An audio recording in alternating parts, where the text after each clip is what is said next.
This is the Dog Sitter's House podcast.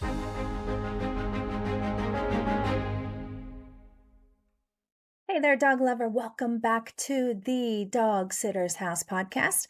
I'm your host, April, and today I thought it would be really fitting to talk about 'tis the season.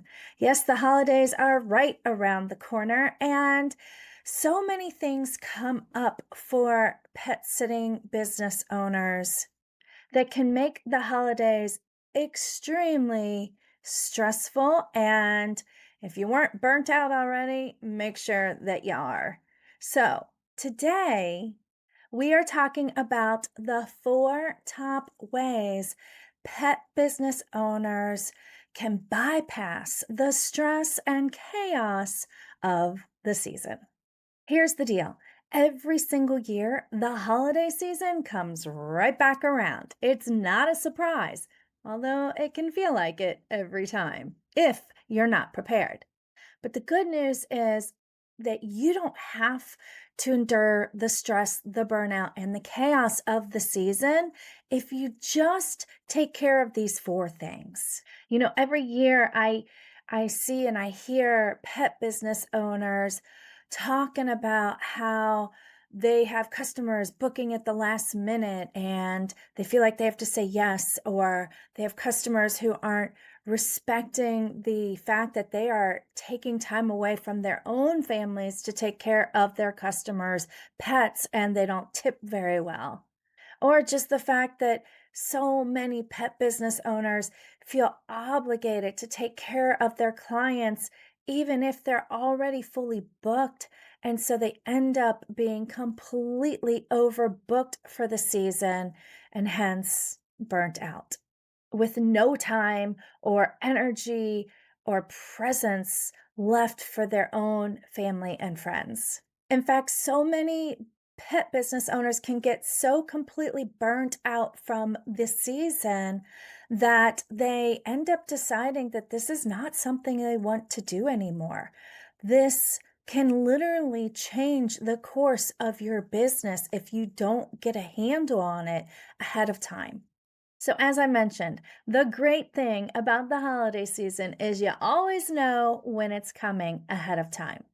So let's look at the different tools you want to have in your toolbox this holiday season to make sure you don't endure the stress and chaos this time around. The first tool any successful and well rested pet sitter or dog walking business owner should have in their toolbox for the season is a rock solid cancellation policy.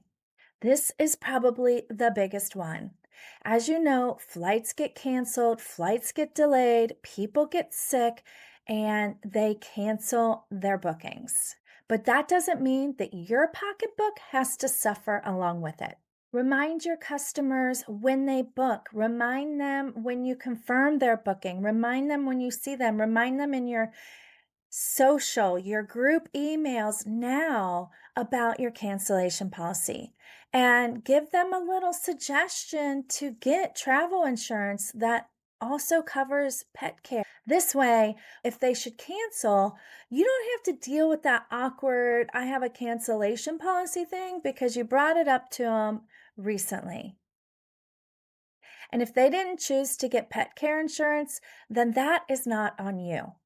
I would even go as far as to recommend looking at your cancellation policy and perhaps making it a little more strict during the holidays. For example, I have a cancellation policy that begins within 2 weeks of the first day of their booking. As that booking becomes closer, the cancellation fee increases. Now, when it comes to holidays, it's worth it to think, do I want to increase or make my cancellation policy more strict? So, whereas I might charge 50% cancellation fee 3 days in advance, for the holiday season, I might want to charge 50% cancellation fee 7 days in advance. You'll see this all of the time if you ever book on things like Airbnb. They have a different cancellation policy based on the season and holidays. So, this is perfectly normal for the travel industry. And you might not think you are in the travel industry, that you're in the pet care industry, but the truth is, you are also in the travel industry because your business relies on people traveling. But I'm not telling you anything you don't already know. So let's get into tool number two that you want in your toolbox as a pet business owner to survive the holidays without the stress and chaos. This is making sure you have holiday pricing. This means that you deserve more for working holidays. If you have a job and you're required to work on a holiday, you get time and a half. So, as a pet business owner, if you're not charging more for holidays, you're leaving money on the table. Now, this isn't about charging just because it's a holiday. It's charging because it's taking time away from your peace of mind, your friends and family, your holiday cheer, or holiday parties at least. A bonus to this feature is if you charge more for the holidays, you'll find that you actually might get a little less inquiries to book with you, which helps to slow you down so that you don't overbook yourself and burn out before it's even Christmas. So it's a great way to make sure that you don't spread yourself too thin, but still earn the amount of money you need to earn before the month is over. Now, when it comes to how much extra you should charge for the holidays, this is completely up to you. As I've mentioned in previous podcasts, I have a special calculator that I created where you can actually plug and play all of the scenarios and options that you're looking at to help you determine your pricing based on your occupancy or booking levels that you prefer. That really comes in handy for the holiday season. Say you want to cut back a little, but you don't want to necessarily sacrifice the income at the same time. So you can figure out what your price needs to be at in order to book yourself a maximum number of days or nights or your occupancy level, depending on if you're doing in-home sitting or in client's home sitting. Then you also want to take into consideration that you would want to charge holiday pricing for which days around the holiday. Of course, you're going to charge it on the holiday, but for example, I charge 3 nights before and 3 nights after. So it ends up being basically 7 days or 7 nights that I'm charging around a holiday. Now, you might want to do more than that, and there's no right or wrong answer for this. It's just what fits you and your business the best. I know for me, I determined the 3 days prior and the 3 days after a holiday were always my busiest. And that's why I chose to make those days the additional holiday costs. But if you find that you're super busy for 5 days before and after each holiday on average, then extend it to 5 days.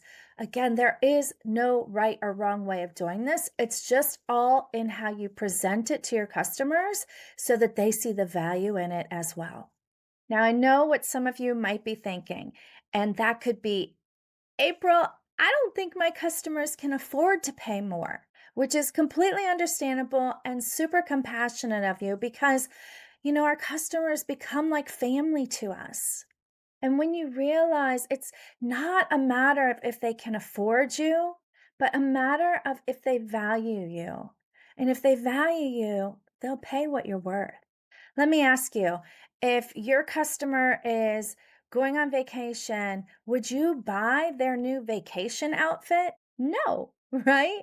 So why would you pay for their dog's pet care or their cat's pet care while they go on vacation? If it's your customer's responsibility to pay for their own vacation and everything they need for it, then isn't it also their responsibility to get proper pet care for their animals while paying for it too? Okay, the third tool every pet business owner should have in their toolbox for the holiday season is a wait list. Having a wait list is really beneficial for you in the sense that it kind of gives you a little guilt-free no. I love the wait list for multiple reasons. One, if you struggle with telling your customers no when you're fully booked, then the wait list is a great way to kind of mitigate that guilt you might be feeling, even though you shouldn't have that feeling. I know we're all human and we still have it. So if you can instead say, I apologize, I'm fully booked, but I would be happy to put Fido on the wait list in case anything opens up, then this keeps them moving forward with this idea that you're still trying to help them and kind of gives you that little, get out of jail free card. And what is even better about this is if you end up having a cancellation and you go through your list asking people if they would still like to book with you because you had a cancellation, chances are they are going to cancel with their backup sitter because they chose you first in the first place for a reason. So, this is a great way to make sure that even if you have cancellations throughout the holiday season, you can still fill those spots. The fourth tool that every pet business owner should consider having in their toolbox so that they can avoid, bypass, say bye bye, no more thank you to chaos and stress during the holiday season is a late booking fee. Especially if you find that a lot of your customers end up booking at the last minute, or you're already booked 2 to 3 months out from the holidays, and now anybody you accept is going to put you above and beyond your occupancy or your limits, then add in a late holiday booking fee. This can only ensure that you're at least getting compensated for your extra effort and energy. This can also help you to pay for more labor if you hire people to help out during the season. Now, you can do this one of two ways. You could say the late booking fee is an additional amount of money per day or per night, or you can just do a flat fee, like it's $50, it's $100, whatever you choose. Maybe it's $50 for anything 5 days and under, and so on and so forth. But I do caution you, keep it simple. The simpler it is, the easier it is for your customers to understand, and the easier it is for you to keep the books and the invoicing straight without making mistakes. Now, if somebody else is doing your bookkeeping and invoicing, hallelujah, more kudos to you. But this also helps to make it easier for them and quicker. Now, if you're worried that your customers are going to think you're greedy because you're charging a late booking fee for the holiday seasons, then go back to my previous episode 62, where I address how to look at that in a way that doesn't seem so greedy after all.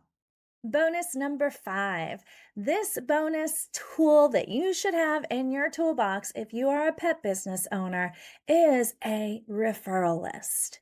Vet out a few pet sitters, dog walkers in your area, and then have one or two other sitters that you can recommend to your customer after putting them on your wait list. Another reason you want to charge premium prices to begin with is because when you have a referral list, you are more than likely a higher price than those that you refer customers to. So you can just have an agreement with the sitter that you refer customers to that they have to charge exactly what it is that you're charging. This makes everybody happy, right? The customer is still getting pet sitting at the same cost. The new pet sitter, the referred to pet sitter, is making more money when they take your referrals. Why would they ever want to stop that from happening and steal your customer, right? And you can be sure that the customer is a lot less likely to ditch you for the referral sitter in the future because it was the same cost as you are anyway. It's really a win win win. And more importantly, it actually sets you up to be a more premium service because you're showing your customers that you're not just in business for the money, but that you're in business to actually do all that you can to ensure that their animal is going to be taken care of, even if you can't be the one to do it.